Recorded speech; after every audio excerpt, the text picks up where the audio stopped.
I'm going to introduce some of the fibre materials in an archive of the culture of the Dani and Yali peoples of the Baliem Valley in Papua. The inhabitants of the Baliem Valley wove nothing on a loom, but they made many intricate objects from fibre. The techniques they used included lashing, wrapping, sewing, looping, knotting, plaiting and twining. In this short presentation, I'm going to review some of these techniques.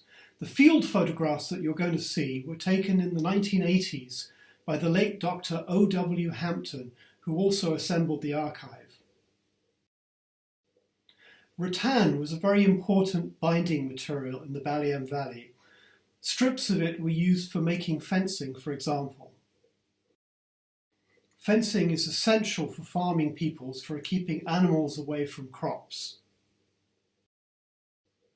The same technique was used for making bridges, and rattan was also used for binding blades to stone adzes. Adzes were formerly made and used by most of the highland peoples in New Guinea, but the inhabitants of the Baliem Valley were amongst the last people on earth to continue using them. Loops of rattan were also used for tree climbing. And this intriguing object, which is a loop made from rattan, was used for making fire. Some kindling was placed on the ground underneath a stick, and a loop of rattan was pulled back and forth until enough heat was generated to make the kindling catch fire. The same rattan was used by Yali people for making a kind of skirt, and this type was worn exclusively by Yali men. For finer items, yarn was made by rolling bark fibre on the thigh. The method looks crude, but the result was a beautifully made, even two-ply yarn. And a decorative version of the yarn was made by plaiting yellow and red orchid fibre on top of the bark fibre. The plaiting work was done mostly by men, but one of its main uses was to make this kind of skirt, which was worn by married Dani women. Another use of the orchid fibre plaiting was to make the binding for the handles of these ceremonial whisks, which were made from cassowary feathers. These were badges of office for the big men who led the Dani communities. Yarn was also used to assemble these combination sleeping mats and rain hoods used by the Yali people and made from pandanus leaves sewn together.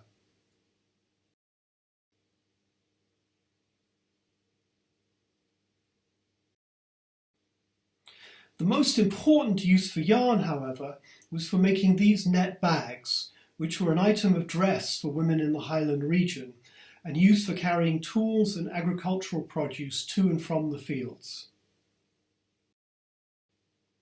The bags were worn over the head, and women would not venture out of doors without a large net bag, which was part of their traditional costume.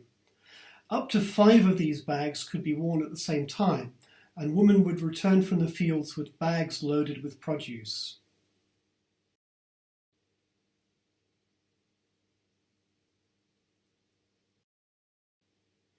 Many of the bags were decorated with colourful orchid fibre. To make the bags, a kind of looping technique was used. A piece of palm fibre was used as a spacer to keep each row of loops at an even width.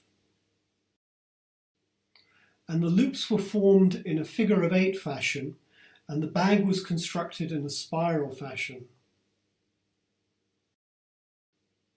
The same technique was used to make this little tobacco pouch, and also this skirt. In the neighbouring regions, elaborate and beautiful orchid fibre shoulder bags were woven, and some of these were traded into the Baliem Valley.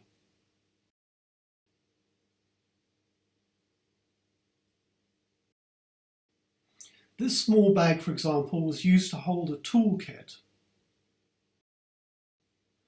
The kit contains boar's tusks, which are used as scrapers, mandibles of couscous, which were used as gravers, and the small package of bark cloth at the top right contains a stone blade. The same looping technique was used to set feathers of various kinds to make headdresses.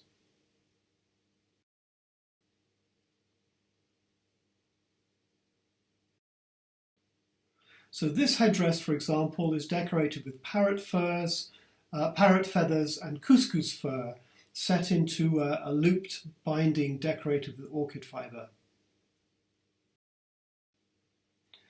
And the same looping technique was used for making handles on small stone chisels, like this one. The chisel was first wrapped in bark fibre, and then the net was woven around it. And at the end, the net was tightened to make a secure handle, and the narrow end was extended to make a carrying strap. And another kind of looping technique was used to make these bands called jerek, also made from bark fibre yarn, decorated with orchid fibre, couscous fur and cowrie shells.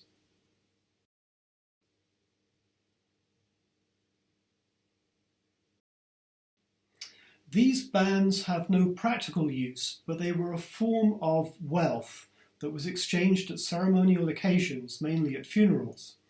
In this photo you can see one of these jerek laid on top of ceremonial stones, as well as several net bags.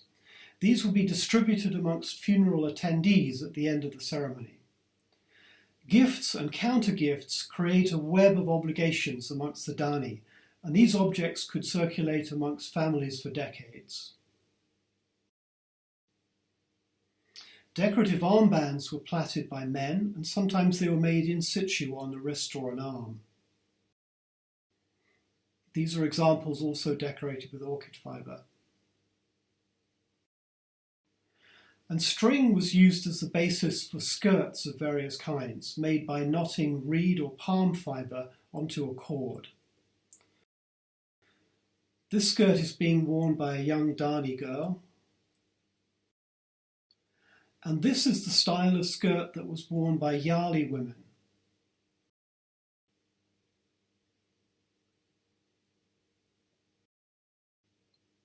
Many important objects were protected with wrappings, which had both practical and ceremonial importance.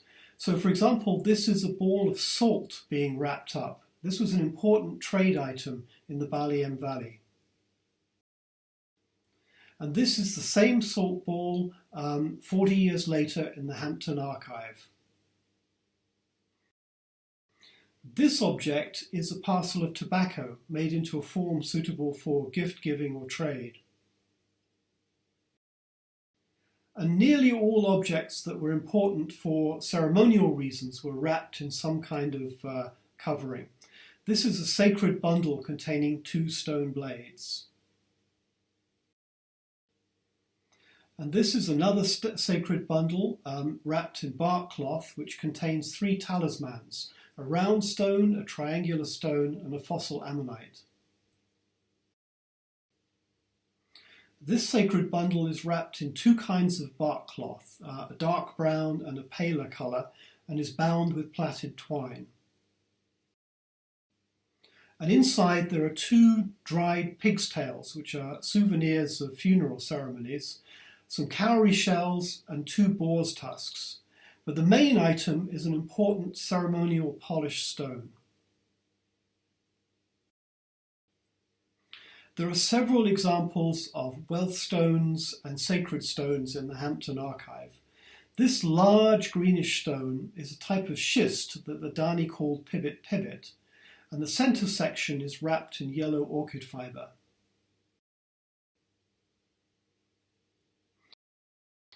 This is another pibit stone, also wrapped in red orchid fibre, and it has a skirt made of moth cocoons and bird of paradise feathers around it.